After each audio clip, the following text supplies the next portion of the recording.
All right, hello everyone. My name is Tom from Tamnoon, and this is the Great CNAPP Debate. We are going to start our event right now. Thank you so much for joining, whether you're joining on Zoom or on LinkedIn. Thank you so much for being here. This whole thing started out from an article written by James and a colleague about where CNAPP's going, a little bit about the history of CNAPP, kind of how we got to where we are right now. After reading this article, Marina had some complicated opinions about the topic, and we decided to make sure that we get those reactions live. And therefore, we invited dear James to join us from Latio Tech. Again, welcome to the Tamnoon webinar of the Great CNAPP Debate. We're going to start right now. A few housekeeping items. You will see at the bottom, there's a Q&A thing that you can click. When you click the Q&A thing, a little model pops up, and you can put in any question you might have. We're going to have 5 to 7 minutes of questions at the end. If you had a question there, you should be able to get it answered by the end of the webinar. If for some reason we won't have time to get it answered, we will also allow you to send them over email. We can try and answer them later on. And we are so excited that you guys are here. All right, this is it. No further housekeeping. Let's get started. Marina, if you can please do us the honor of introducing yourself, that would be terrific. Thank you, Tom, for organizing this all. James, thank you for debating me today. My name is Marina. I'm the founder and the CEO of Tamnoon. That was quick. James, who are you? Hello, I'm James. I'm a security engineer. No, I'll do a little more. My background's more DevOps into security. I had the journey many people had of like, hey, figure out the cloud and the security stuff. And so I was early into CNAPP. And that nightmare, that is the never-ending nightmare of our lives, of this giant sprawling landscape. And then that article most recently, just a part of the work I've been doing to try to provide engineering guidance to people around what the different tools do, because everybody says they do the same stuff, but they're all very different platforms. So just trying to accentuate those things and help people make product decisions is the goal. So. Very cool. Thank you so much. Again, to clarify, if you haven't read the article beforehand, on the Software Analyst Cyber Resource blog, an article called Redefining CNAPP, A Complete Guide to the Future of Cloud Security, was published by Francis from Software Analyst and James from Latio. And we're going to go not too deep into the article itself, but we're going to kind of double tap on some of the topics that Marina found contentious and kind of dive right into them very quickly. The way it's going to work is I'm going to ask the questions, Marina's going to answer, James is going to answer, they're going to have it out, and we are going to have fun watching it. Prepare your popcorn. All right, starting out. First thing first, James, the posting question, redefining CNAPPs. Take us a stab at what an ideal CNAPP should look like. What was the reason for writing this thing to begin with? Yeah, I think there's really still a part two, because I realized starting out, we said we were going to redefine it. And I don't think we did too much redefining in that piece, because really just the history of how it developed itself is such a huge topic. I really don't think CNAPP should exist, is my general idea. Because for most organizations, and this is where there's always pushback of like, not everything's infrastructure as code, how many people are actually using it. But theoretically, we're really talking about securing applications, which are defined as code. And then we're talking about like runtime protection and defense of those different tools. And so that's really how I split it. And I view a lot of CSPM into CNAPP as really being about just giving people visibility to what they want. And so a lot of that article was about like, why is that the thing that took hold? Because there's other people besides the big ones who started as agentless scanning. And that debate came to define CNAPP, when instead I think we should have been focusing on cloud security, which was a lot more of like what the agents were doing at the time. But the market as a whole just wasn't ready for that. I think it's just starting to get ready for that now. But I've also thought that for like 8 years. So I'm hoping that this is the year that we're ready to put away our fear of agents and get real about like workload security. But yeah, that's generally how I think about it and the article. I'm not going to let Marina respond. Instead, we're going to dive right into the actual first contentious point from the article, because Marina has a lot to say and we're going to give her space in the world. So yeah, I know. So many tools focus on solving technical problems. A big portion of the article debates the technical value of a CNAPP and what its place in the world is. but not the organizational issues at the heart of the problem. So how should organizations approach the collaboration between engineering and security teams and the complications that arise from it? And that's a Marina question, by the way, if it wasn't clear. To me, it's we are talking about technology. The whole discussion of CNAPP began with agent-based, agentless, and that was due to the factor that there were few players that needed to innovate the space and differentiate. So the differentiation of Orca and Wiz basically began in a place where their deployment model was amazingly simple and quick, and that was what was attracting companies to use them at the first place. If we are thinking about the entire cloud security exposure management space, it's not about tools. In the end of the day, every company who is buying tools, who is using agent-based, agentless, workload protection, CSPM, you name it, whatever tool it is, their goal, I hope that their goal is to reduce cloud exposures and cloud risks while complying with all the regulations they have to comply with, and they have no choice. That's how I view the space in my mind, and we are failing at helping companies to reduce exposures. We are throwing tools at them. We continue to deploy more tools with different deployment methods, calling names, talking about categories. No one talks about, okay, how do you make developers, security, GRC, and SOC teams to use the technology in order to actually reduce exposure proactively? And that's where I think we need to change the conversation and talk about the outcomes rather than the technology. Yeah, I think James, there's come back. It's a interesting the way that you talk about cloud security is much more driven from that executive business decision around like the risk reduction stuff.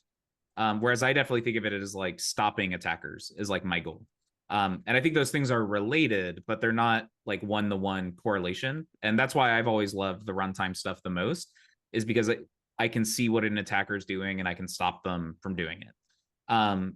When it comes to the broader like risk visibility, I think that's why CSPM took off faster than the runtime stuff, is because that's really like the business needs tend to win out over the cool James stuff. And that's yeah, I think how that split happened. But I totally agree as far as the focus should always have been on the fix and the remediation. But it's a shame. I think the way that security buyers operate, unfortunately, puts that at the end of their evaluation. Because when we look at tools, it's like, how long did this take to deploy? How long is it going to be to maintain it? And then how many things did it find? And then we can like hide things to test the scanning capabilities. But during a POC, we typically don't even get to a single remediation.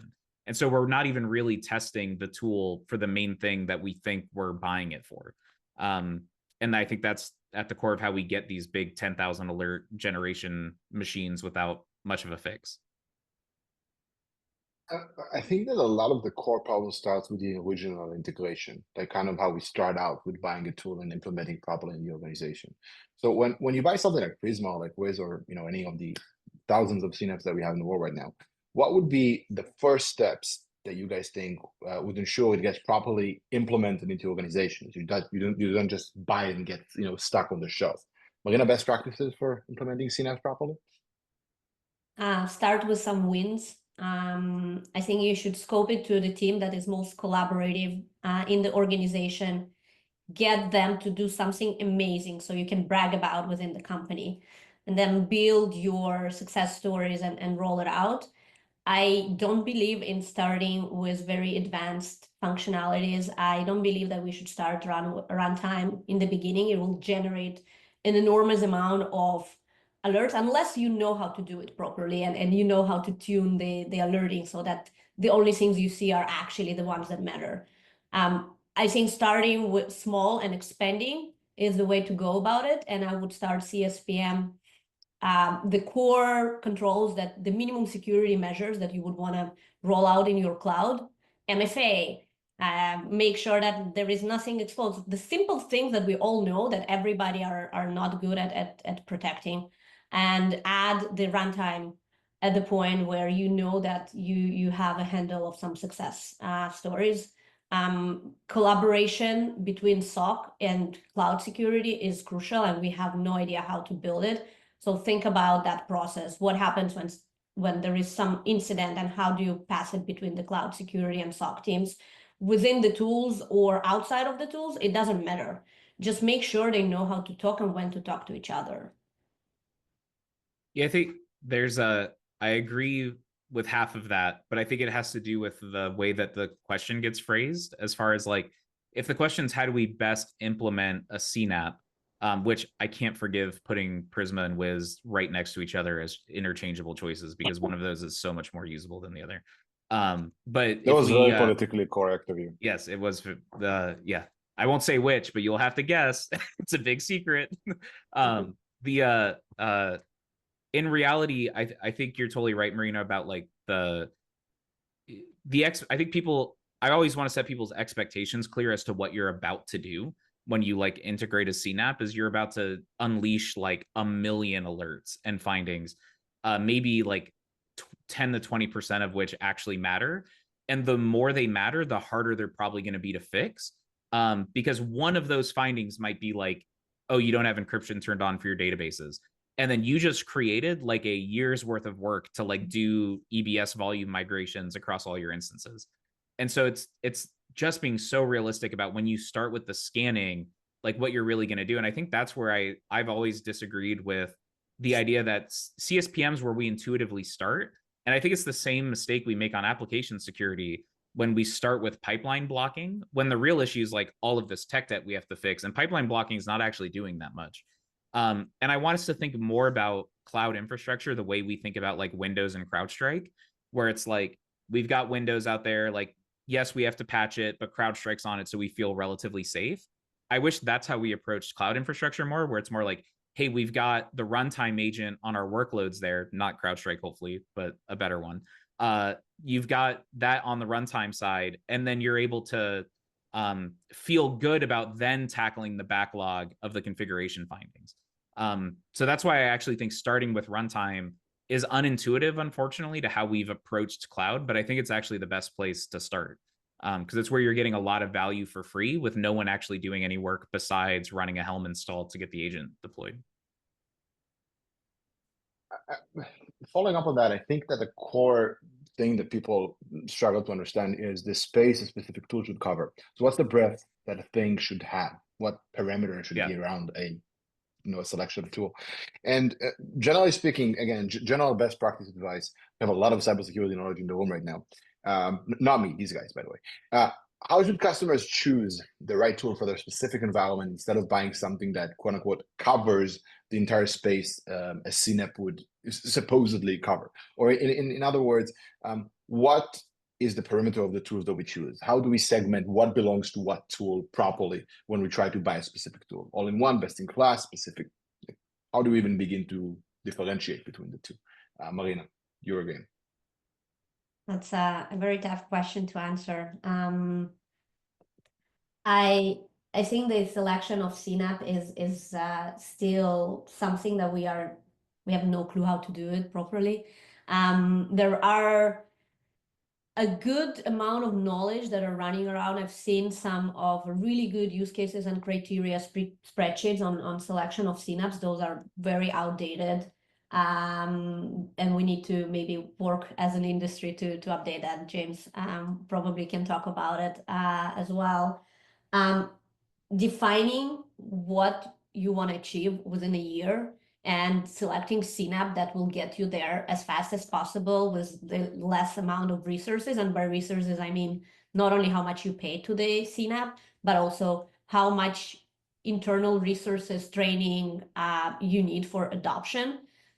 I would not plan for 5 years. I would plan for a year. You can swipe CNAPPs pretty easily these days, and they all release features like crazy. Start there. If you want to pass your audit and you need CNAPP to give you visibility into your cloud, that's your main goal for the year. If you want to make sure that you don't get any more ransom and you really care about backups and encryptions, that's your main use case. If you want to do threat detection and response because you're worried that you will get breached, start there. And that's how you will select CNAPP. You don't need to evaluate all the features of all the CNAPPs in the world. It's insane. You're going to end up selecting for a year. Yeah, I totally agree. I mean, we'll get I noticed recently Gartner and Forrester like starting to sneak like SaaS security into CNAPP, and I'm like, this is getting just insane. Yeah. Like if it's supposed to be API security, SaaS, workload, database, like it's hitting a breaking point of like things you can even attempt to evaluate, even in like a year. The idea that you're going to even know every feature that the CNAPP does. So I totally agree about scoping the use case. The thing that I'll add is I try to scope the CNAPPs because I do a lot of like recommendation calls, and about 30% of that is like getting a sense of their architecture. So if you have a big, sprawling, diverse architecture with like a million different things, then like you probably want to start, and you have like zero current visibility, then you probably want like an agentless compliance thing just to even start getting a handle on like what servers do we have, what architectures are we using. Conversely, if you have a highly standardized like DevOps process with a lot of containerization, then you might even want to start with ASPM and forget CNAPP entirely because everything's already defined as code, and you'll probably get just as much insight and value out of an ASPM. The other thing I generally recommend is like starting with open source versions of things just to start to get an idea of what you're even doing. So using stuff like Scout Suite or Prowler to like run some basic cloud scans just to get an idea of like, oh, these are the kinds of results a paid tool is going to get me. And just to get a sense of like what infrastructure you even have or what you even should be evaluating in the first place. And then from there, it's going beyond to the different prioritization like you were talking about. And then part of that I think is also budget, because CNAPP has started to get like insane budget costs. And so there are some lighter, smaller vendors that I have on the Latio site that do basically the same thing, but are a lot cheaper. So yeah, those are my options out there. Very cool. In a very kind of swift migration into a different topic altogether, let's talk a little bit about GLC, which is a pet peeve of James. So we'll get some nice reactions out of that. So you know what? No, we're not going to start with James. The answer is going to end very quickly. Marina, why do GLC teams seems overlooked in discussions about CSPMs and CNAPPs? Wait, just heads up, I started my career as a GRC expert. And as a GRC expert, I moved few companies to the cloud, controlling the entire migration. Just putting that on a side, GRC is a very painful topic in general since the invention of the term, which actually started after Sarbanes-Oxley. Way before the cloud happened. It was all about ERP segregation of duties and permissions.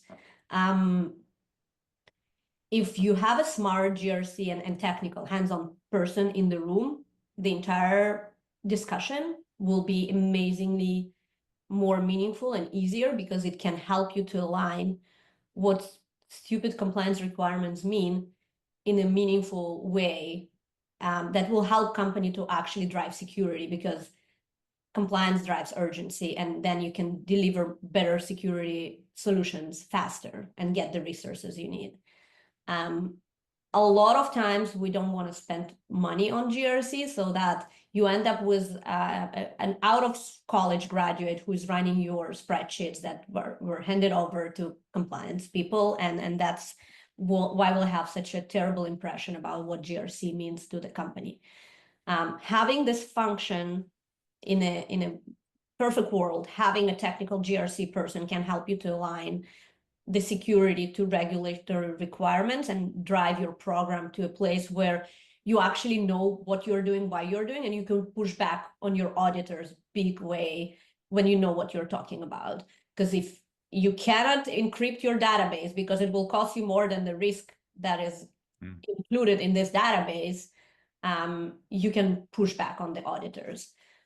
So that's my dream about the GRC, fully automated way of doing meaningful things for security and convince regulators easily and make the regulatory work for you instead of the other way around.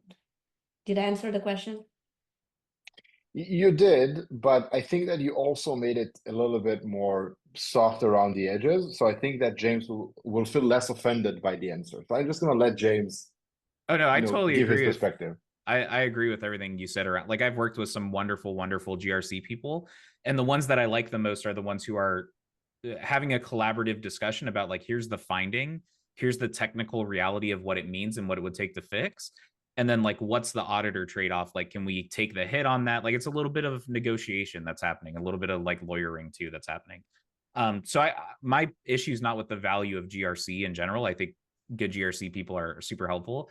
I think a lot of early CSPM was guided by this idea that GRC people were going to get an automated, like, compliance SOC, like, here's the Wiz SOC 2 report, and it's like, no, like, that is never going to be a standalone auditing artifact, because there needs to be, like, I think what you're saying, a translation layer between the engineering output and what you show the auditor.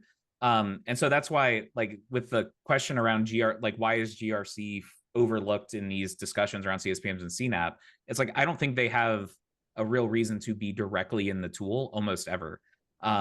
Because, like, sure, it can be like, all they're going to see is scary stuff that needs an interpretation layer of, like, yes, there's a million unencrypted databases, but that's in our testing ground for the new AI service that's not live and nobody does it. And, like, yes, we've got this old thing, but we've got other firewall controls around it and compensating stuff. Like, there has to be a lot more, like, business context that just CSPMs and CNAPPs aren't equipped to give. And so I just don't think, whenever I still have some vendors try to demo, like, and here's our compliance reports, and I'm like, this has not been useful in like 6 years. Yeah. Cool. Moving away to another kind of side quest in the game of cybersecurity. So let's talk a little bit about remediation. Maybe not the side quest, but the main quest overall. Marina, is it feasible to achieve unified remediation when you have multiple platforms, like one next to the other, DSPM, CSPM, CNAPP, ASPM? Can we do one layer to win them all? Is that a possibility? I don't know what this term means, unified remediation. Would you let your, I don't know, developer who only knows how to write a code to encrypt your database? I think it's about the expertise and the skill set. And I gave you that metaphor. You told me I can use it, so I'm gonna use it. If I need to do electricity in my house, I'm not gonna call plumber, right? And vice versa. There are things that we can unify and remediate all together. If we have a DSPM problem and CIEM problem, and the only thing I need to fix about this problem is tune down the permissions to the database and maybe enable logging, yes, we can call that infrastructure person and let them do everything about that specific database. But if we need to now go into an application layer and find that line of code that was written 5 years ago and find that developer who may be able to understand it, that would not be that same person who's going to tune the permissions to that database. It would be an entirely different set of skills that we're going to need to have. So the answer to your question, in some places, yes, we need and have to combine for effective and efficient remediation things that should be fixed together for efficiency. And we can use technology to tell us what kind of things we can fix together, because there are patterns and we know how to identify them. At least we are getting there. But we cannot claim that you should have one tool that can fix it all automatically. It's not the reality we live in yet. Maybe we'll get there when we will train all the LLM models and we'll build all the tools that can automatically fix things. Reality also shows that 80% of our infrastructures is still not codified, at least in the organizations that are not at the tail of the innovation. Like if you're going to a manufacturing company or oil and gas company, even if they use Terraform, it may be for 1%, 2% of their infrastructure. So we will not be able to get to fully blown automatic remediation there, and we still have to help them. to reduce the cloud exposure. So we can automate parts of it. We can surround humans with technology and AI that helps them with certain tasks, prioritization, clustering of things that should be fixed together, finding owners. But fully blown unified remediation that magically fix it all without breaking your stuff in production, I don't believe that thing. Yeah, I think it comes down to your architecture in the sense, and I think we agree. In that sense, I think I think this has been proven out in the RBVM, CTEM, ASPM, whatever, like all these different acronyms that just mean vulnerability management. The tools that I liked the most in this category started with heavy emphasis on this remediation guidance that was like based on this code to cloud containerized infrastructure, where to me, the difference between like a database finding, a code finding, and a container finding is like almost nothing, because it's just a different file in the same repo where I'm changing a line of code or redeploying something, and it's a very simple change. But in more sprawling architectures, that was like the other half of this market took more of like a data lake kind of approach, where it was more like, how do we get all this data together and create ways for you to create workflows, to customize it, to create, like, it's more of a business analytics tool than it is a straight, it's doing something for you on the remediation side. And that's how I navigate the recommendation calls I have around this sort of tool thing, is like, here's the vendors that are very good if you're looking for, if you have a standardized containerized architecture, these guys are really good at giving you remediation guidance on how to fix that. And then the other ones that are much more of like a data lake. My hope is that we continue to move more towards containerized standardization. And that's where I think my first, if someone came to me and they weren't using IAC and they had a bunch of misconfiguration issues, like one of the first things I would want to help them do is use IAC while we fix the issues as well. And so that's why I think in the long run, hopefully we move more towards the unified possibility. But I agree that it's not a reality for every company yet. It's just a reality for the ones that I would want to work for. Thank you, James. I want to double tap something that was thrown into the room before, which is runtime versus static. So there's the whole debate of what's the right thing to do. The truth is somewhere in the middle, of course, but I think maybe the more important question is when. So when organizations are in the buying process of a CNAPP, right? Should we prioritize runtime detection as a main feature or static analysis as a main feature? What should we focus on when we're buying a CNAPP? What's the core tenet of the platform should be in the runtime versus static debate, Marina?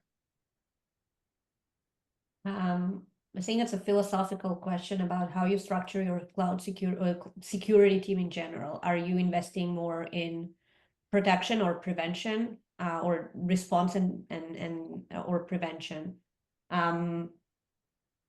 You cannot live without detection and response. Obviously, you want to know when you have safe in your house, right? So you want to detect malicious, abnormal events. With that said, I wouldn't go and enable all of the types of different events that you possibly can get out of the runtime engines. You would get overwhelmed. You would not understand what to do when, and that requires some level of knowledge on how to run SOC team properly, how to define use cases. And I'm not coming from that background, so I cannot recommend on how to do that. If you are in regulated industry, probably you will not be able to get around without having the proactive side of the CSPM side of the house. You will not be able to get everything you need for compliance regulatory reasons only through the runtime. So you would need to run them both. Unless you know how to use runtime to run alerts for the CSPM, which is also doable. We've done it in CSDIC and it worked pretty well. So the answer to your question is you should have both. If I were running a regulatory and security team for a certain company, I would go very small about the main things I care about on detection and response side of the house. I would have a SOC team who would need to answer them. And I would run some basic CSPMs. That's how I would start. The main thing is that you need to know that people who are getting those alerts know what they do about them. Unless you have people who would know what to do with alerts that are being generated, it's not going to be productive to generate alerts, and you're actually liable for seeing them. So you enable just the thing that you can address. Yeah, I think there's the compliance answer about it, which I think I agree it would be more like you'll get, because a lot of the compliance requirements have been built around these tools, and so it makes it kind of hard it's hard to convince an auditor my CADR, as I call it, or like CWPP or whatever cloud workload thing you want to call it. It's hard to convince them that that by itself is a substitute for like vulnerability scanning, and those sorts of things. But if you leave the compliance piece out of it and just focus on the value, I think the runtime is just way higher. And the way I think about it is like all of the biggest companies in cybersecurity are either firewall vendors or EDR vendors. And that's because it's like, it's a tool that is doing something useful, and it's like blocking attacks with you not really having to do anything. And that's why I think from an actual security perspective, like as these tools have gotten better to be able to just kill pods, kill container, kill processes, isolate things, like it should feel like an automated, I don't need to worry about this because I've got the agent that I've chosen on the workloads. And that's why I from an objective perspective, I think the runtime is more important because you don't have the same scale of false positive issues. There are still obviously false positive, but it's just a different kind of issue. And then like it's actually doing something instead of generating work is the main way I think about it. I think going back to the, we'll kind of delve deep into the technology aspect for a moment, and popping up the stack and going back into the let's say the people problem here. When the responsibility is divided between multiple teams and multiple people in a specific team for accomplishing a task, it always brings a lot of tension to it. It becomes complicated very, very quickly. Specifically for security alerts, which we talked about, the endless backlog, 10,000 alerts coming in from any detection, from the 7,000 detection tools you have in your ecosystem. Who should own the responsibility of, and the main word here is addressing, who should own the responsibility of addressing security alerts? And why is this such a hard thing to implement, to decide? Why is there such diversity between teams? Like, who owns this? Who cares about these alerts the most, Marina? So let's define addressing. Addressing can be different things. Addressing can be actually fixing, which is amazing, and that's what we're all excited about.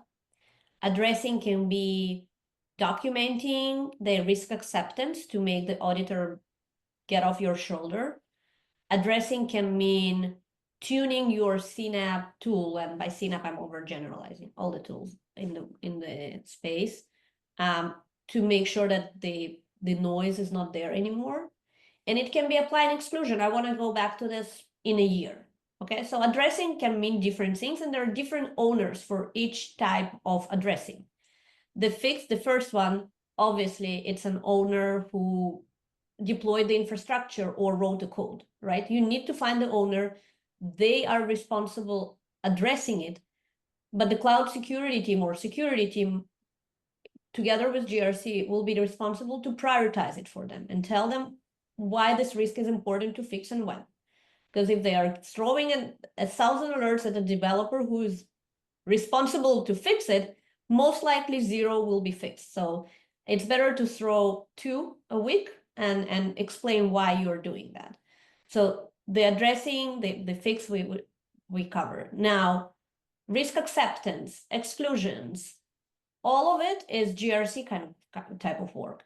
The risk acceptance can be in collaboration with the developer and some technology people or security people, but the actual paperwork and the audit trail is on GRC to document, and we don't have tools for that right now. There are DRATAs and BANTAs, they are not connected to CNAPPs in any meaningful way to help them to actually do it properly. Now, the exclusion, the tuning of the CNAPPs when there is noise or when there is blind spot, something that we want to see and we are not seeing, is on cloud security team. They bought this tool, they paid $500,000 for the tool for a contract. It's on them to tune it on an ongoing basis, and we are not doing it at all. So it's a collaborative definition of ownership. And I think we are just overgeneralizing and just defining those owners in a very simplistic way, which confuses companies even more. Yeah, I try to split the tool ownerships, well, rather the tool market based on the ultimate owners of the alert. I think a lot of the struggle we've had with cloud and application security is on like the posture vulnerability side. Like those jobs theoretically shouldn't exist because we're just giving best practices to developers to how to fix misconfigurations or issues with the deployment. So of course the job always will exist and be super valuable. It's just that like in theory, if everyone was really good at like architecting stuff and coding, then like these issues wouldn't exist. And I think again, it is reality that they will always exist. But the way I think of the tool landscape then is that like this is why I don't really like CNAPP in general, because ASPM I think is built for developers, and like Sneak is the earliest vision of that. But I think there's people who have like gone more holistic than them even at this point. And that's all of the end users of those tools are developers, and they're meant to find the issue and get the issue to the person who's going to actually fix it, which is the developer. On the CNAPP side, it's much more the CSPM side of it is more for sysadmins and people who don't have to a lot of what we've been talking about, this containerized deployment model with IAC, like people who are just managing infrastructure at scale, whether it's Linux or Windows. Like I think they're actually the primary user of CNAPP, and that took off in security more than other tools because that's the background of most security people, is more on that infrastructure side. And so I think that's really who those tools are built for and why they've really struggled to have the developer adoption that they've wanted. And then the final category that I have added is that CADR thing. And to me, that's because CWPP got sort of shoved into this CSPM thing by Palo Alto. I think like Sysdig and Aqua were doing like much less that and much more this CADR thing, which was built for the SOC. Like it's an operations tool to respond to active threats in your environment. And I think that should actually be the third category here, is something that's helping the SOC respond to live alerts. And that's the security team that should continue to like actually exist in the long run, is like responding to threats in the environment by like quarantining workloads, killing processes, blocking files. Like these are the kinds of, when I get an alert that's like a process is doing something malicious, there's something I can do about it as the security person, which is kill the process.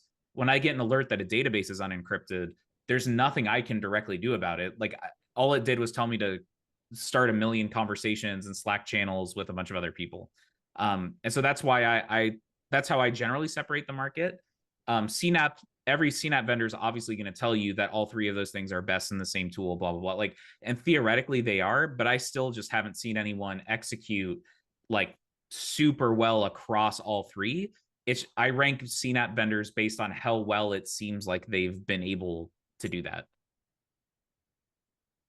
I think that the core question here is really a question of collaboration. It's really about figuring out how those multiple entities need to work together, not just the tools, but the people and the company and the teams around the entire process of security. And I felt your comment about a tool being built for a specific platform is very it brings about memories of an older time where we truly had very dedicated specialized tools for people that were not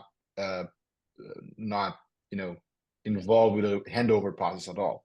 But as software organizations grow, we get more and more of these collaborative interfaces that need to be super smooth for things to work well together. Specifically in our world in cloud security, I'd say that there's probably a few, but three main teams where it really matters, like the 80-20 principle applies. So the CloudSec team, the development engineering, R&D, however you want to call it, team, and the SOC team. There's like three main teams that play here and try to, quote unquote, excuse the term, but play nicely in order to make sure that nothing goes up in flames at any given point in time. So in practice, the work is to work through the backlog, right? We want to get out of backlog hell, get out of alert fatigue, make sure we never have to look at a 10,000 alert backlog again. How can collaboration between all of those three teams in practice, in technical terms, can actually help reduce backlogs instead of creating more alerts? How are we not going into an endless game of ping pong between everyone? Marina. I think we are not talking about prevention, and prevention is the best way to actually shrink your backlog by not letting you to deploy this unencrypted database in the first place. That will cause less events in the runtime for SOC team to look at, because there will be no possibility for someone to get into it. So when we enable collaboration, and it's not an immediate thing that you just push a button and magically everything, you have no backlog, but you will start seeing the backlogs of alerts shrinking. And we've seen that in so many environments where we operate today. When you go from the SOC triggered event and you find the root cause and you fix the root cause, and then you prevent the root cause, not only it fixes and remediates all of the unencrypted EBS volumes that were there for 5 years and no one knew what to do about it. We get about the existing alerts, and now we will push that button for prevention of upcoming EBS volumes to not be created unencrypted. So this collaboration from, okay, there was an event, there was an incident, we solved the incident, we contained it, but the root cause, that needs to go into the cloud security. And the cloud security needs to be thoughtful about, okay, where can we fix the existing, but where we can actually prevent the future. And maybe it's codifying that infrastructure so that all of the upcoming pieces of your environments are created more securely. But this dialogue never happens. The SOC is busy with incidents. Cloud security is busy with figuring out how to reduce the alerts, and we are not helping these two teams to collaborate through the tool. So I'm hoping, and I'm seeing that happening actually. So there is some positive in everything that is happening. The fact that CDR and the runtime and the CSPM and the CNAPP are actually getting into the same platform, we are putting that technology together.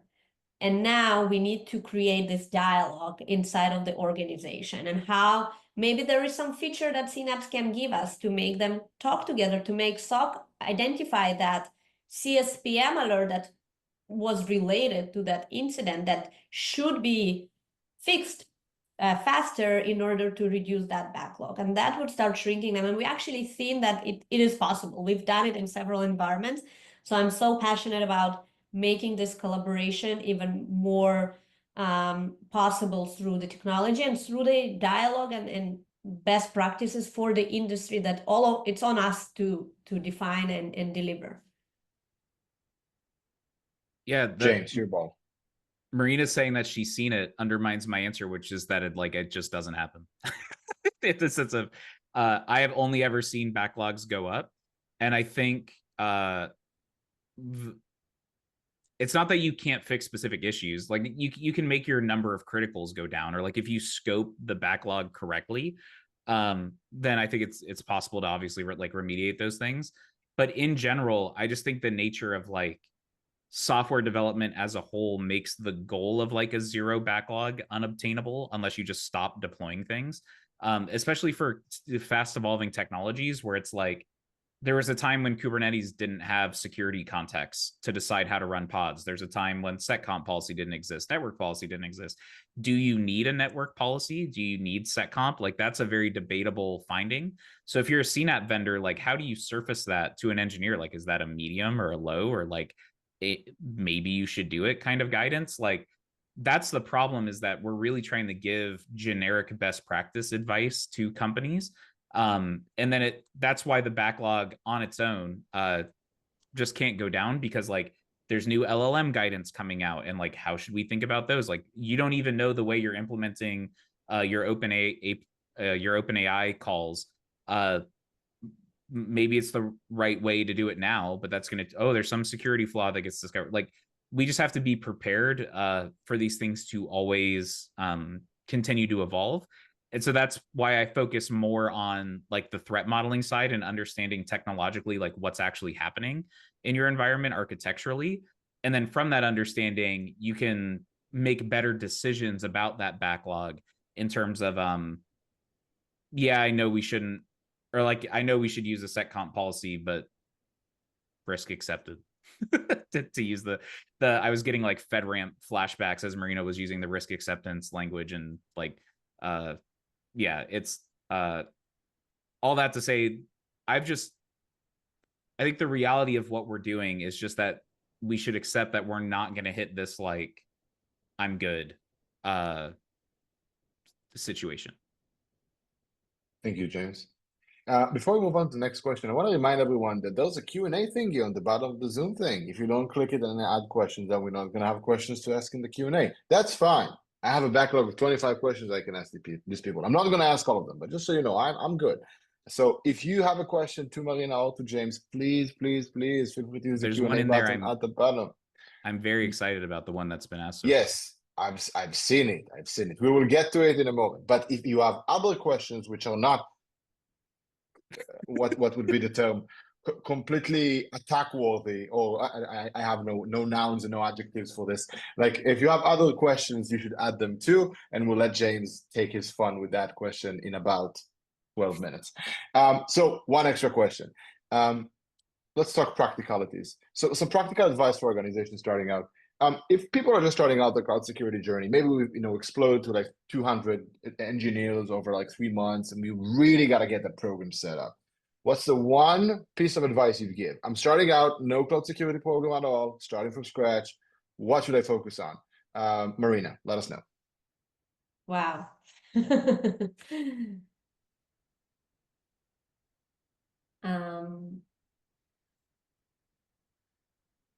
I would say the minimum security requirements that I had 10 when I was running the program. It was 10, everybody knew about them. It included MFA on everything, especially for admins, things like that on the proactive side, and your top detections that you have to monitor and get to the right people in the org. I would start there and achieve that through whatever is easier to use, cloud native, open source, like the marketplace version of some CNAPP that is out there. Don't wait to enable that. Start small and expand over time. Thank you, Marina. James? Yeah, I think the trap we can look to, I just want to stop people from having the same mistake I did, where when I was first doing cloud security, I really didn't understand well cloud architectures. And so I looked to my tool to like be the teacher of like how we should go about this application or the cloud application security journey. And I think if you can start by like really learning, like when someone fills out a form on your website, like what's happening there and how does that relate to your workloads in the cloud, and then like how is the architecture configured, like really understanding your architecture rather than blindly looking into falling into a sales guy at Palo Alto's lap to sell you the complete suite right out the gate, to instead really feel in control of your security program by focusing on like a threat model, which is really as simple as asking, if someone were going to attack this, how would they do it? And if you don't know, you can ask developers, CSMs are a fun group to go to. Like, what are the ways that people could exploit our current processes, and using those to think through attacks and then look for options to help defend against them. So really like taking control by learning it first instead of trying to rely on the tool to be the educational assistant. Because then the problem that I ran into is I never knew if it was my fault or the tool's fault. Like, do I have this backlog of 10,000 alerts because I'm just like stupid and like everybody else is like way better? Or is it because the tool is like totally clueless and just flagging a million things that we don't even use? Like an example I had from the past is like getting a bunch of DymoDB alerts when we didn't even use DymoDB.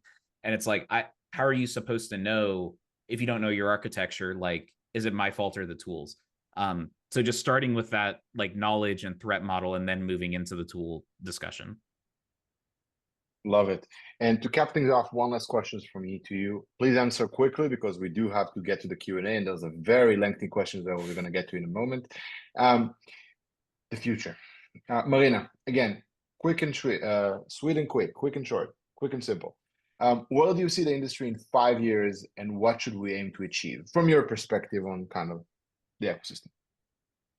The vision of collaboration between SOC and cloud security and the GRC is a dream. I think we're getting there, as I said, with the fact that we're combining the CDR and the preemptive side of things, including the remediation, and all the options that I listed should be part of the flow. Like, we should think flow and then develop the technology, rather than develop the technology and then think about, all right, how am I going to go about implementing that?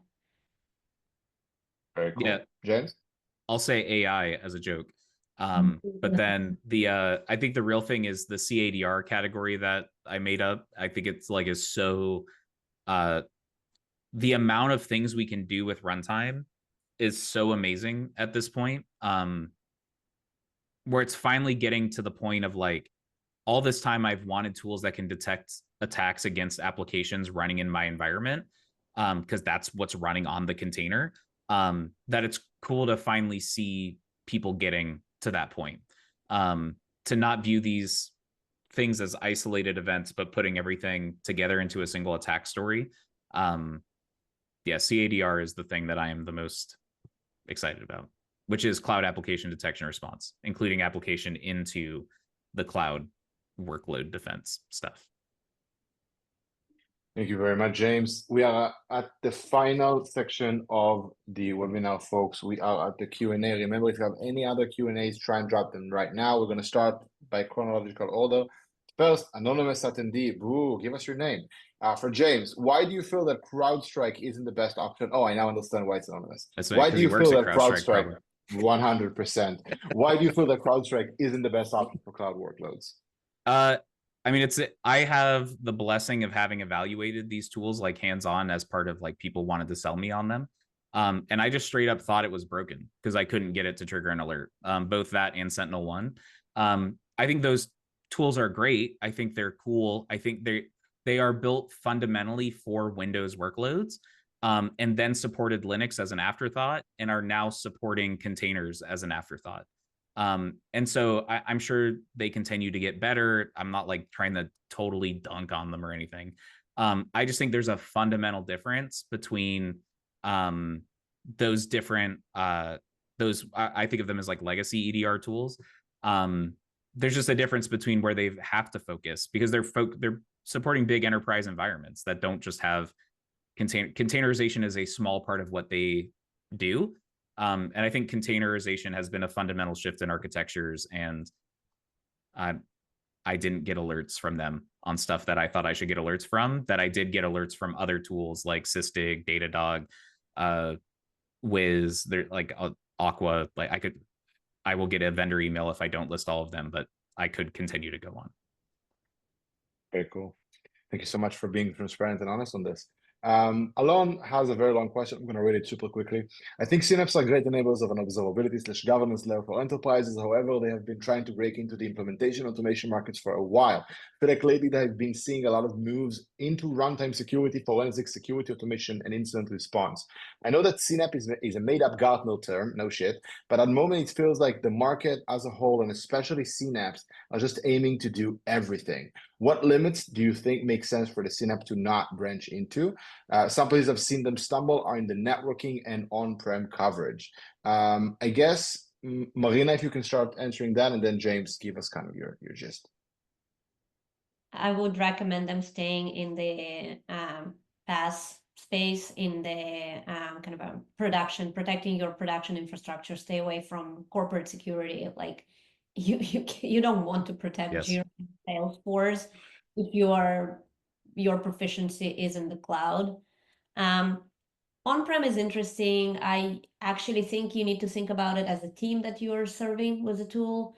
So if we are seeing that many teams are now both on on-prem and clouds, sure, we can throw in some on-prem. You don't need to care about what you're protecting and where, and have a platform that allows you to do it all.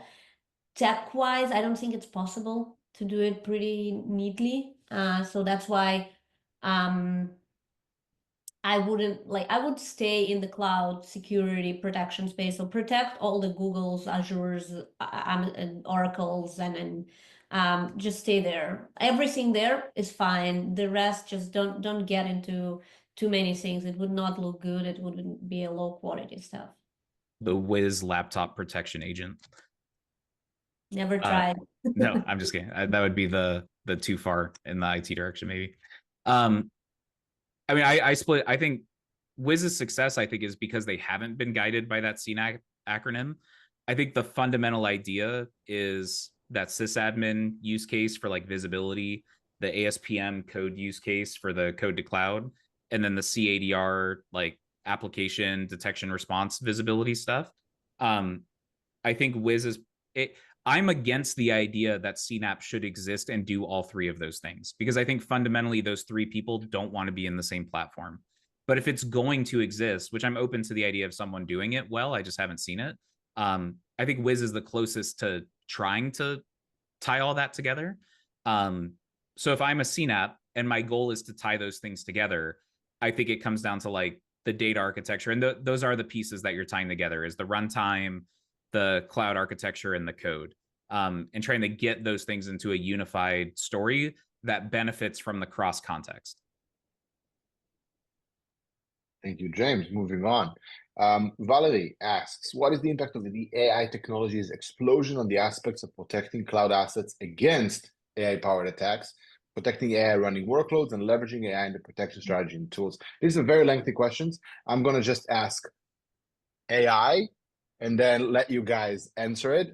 Marina, impact on AI on security, very briefly, because we have to move on. Can replace AI with any new technology, and it would be the same question that we get asked. We got this question about serverless, we got this question about containers. We don't care. Like we need to protect the stuff that we have, and we will protect it irrespective if it's AI or not. The only impact that I see that is meaningful is that the attackers who are using AI are much more kind of they need less to do more.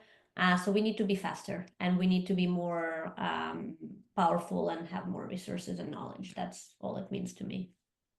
Yep. I mean, Cool. I think it can be split into AISPM is the posture side of detecting what's there. The ADR will cover the runtime stuff. And then for advanced use cases, that's where the specialty vendors exist, like who are just doing AI, where you're looking to do like prompt injection protection and like looking more at SDKs, reverse proxies to like actually protect applications in a very specific way. But in general, I think AI gets subsumed into the same, like the posture stuff or the runtime stuff. Okay. Final question from the crowd. Albert asks, James, who is the leader of CADR today? Combine cloud detection plus Kubernetes plus APP, SCA, SCA, and response capabilities. From a raw, when I defined CADR, Suite Security is the only one that can show all of the features that are there. But all that to say that it's very early, and CADR is a very flexible thing. And so there are a ton of people. I have them all on the ADR. I don't even have CADR as a category on the list.latio.tech site, because it's so early that I don't think anyone is really clearly doing it super well in a way that I've been hands-on, that I feel comfortable attesting to. But a lot of people are getting close. And so it's more an aspirational thing. And if you look at the ADR category, you can see all the vendors there who are doing it, as well as on CDR. But like typically the ones I list off are like Armo, Suite, Rad, Upwind, Operant, Spiderbat. Those are the ones I typically list. Thank you very much. All right, we are coming to a close. Before we end everything, Marina, anything to plug? One final comment before we close things off. Be active in your cloud exposure management. Stop thinking detection and visibility, and then get to reducing your risks. You're such a humble CEO. Also, go to tamnoon.io and read a little bit about the service, the product, everything we have in store. That is obvious. Why do you want me to tell that? That's obvious. Oh my God. Oh my You God. know how to do it all. Just come to us and we'll explain you and then take this off your shoulders. I think Humility out the window. I Yeah, will sorry, go pitch ahead. Tamnoon. I think it's very cool. Like, I think it's correct that MDR, like I've worked at MDR providers, and like figuring out cloud is very hard for them to do. And so the idea of people that can actually help you deal with this new kind of security that exists makes total sense to me as a well-earned service and tool to help people do that. So I will plug Tamnoon. Thank you. Very cool. So that's your plug. That you're done. Yes. Yep. Oh, Thank and you very Latio much, Tech, I James. guess. All right. Probably a good idea. So again, folks, thank you so much for tuning in. If you want to learn more about Tamnoon, tamnoon.io. If you want to learn more about James and Latio, Latio.tech. I was me, you are you. The recording will be sent to you after the webinar. Thank you so much for your time today. And we're only 1 minute late. Yay. Have a great rest of your day. Bye-bye. Thank you.